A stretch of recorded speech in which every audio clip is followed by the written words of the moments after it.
আকাশ ভেঙে মেঘ নামছে, বড় শিমুল গাছটা যেন হাত বাড়িয়ে ডাকছে। পিঠে দড়ি, কাঁখে কুড়াল। প্রথম ডালে পা রাখতেই বুকের ভেতর একটা অদ্ভুত সাহস জেগে উঠল। দুটো মোটা ডালের মাঝখানে একের পর এক কাঠের পাটা বিছিয়ে দিলাম। কুড়ালের ঠকঠক শব্দ মেঘের গর্জনে মিশে গেল।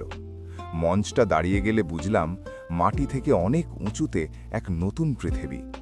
মোটা রশি পাকিয়ে মুইয়ের আকার দিলাম। প্রতিটা গিঁট শক্ত করে বাঁধলাম, যাতে ঝড়ের রাতে মুই ছিঁড়ে না যায়। বাঁশ আর পাতলা কাঠ দিয়ে চারদিকে দেওয়াল খাড়া করলাম। ছাদে কলাপাতা চাপা দিলাম, ঝড়ের হাওয়া যেন ভেতরে ঢুকতে না পারে। ঘরের কোণে শুকনো পাতা আর ডালপালা জড়ো করলাম। ঘষে ঘষে আগুন ধরাতে বেশ সময় গেল। তারপর হঠাৎ একটুখানি ধোঁয়া, তারপর শিখা। সেই আলোয় পুরো ঘরটা জীবন্ত হয়ে উঠল। ছোট পাত্রে জল চড়িয়ে দিলাম আগুনের ওপর। জঙ্গলের পাতা ফেলে দিলাম ভেতরে। ফুটতে ফুটতে ঘরময় একটা মিষ্টি গন্ধ ছড়ালো। ঝড়ের মাঝে সেই গরম চায়ের চুমুক জীবনের সবচেয়ে সুন্দর চা ছিল সেটি।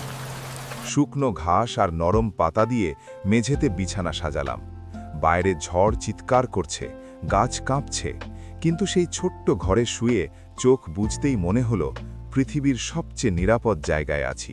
ঘুম নেমে এলো।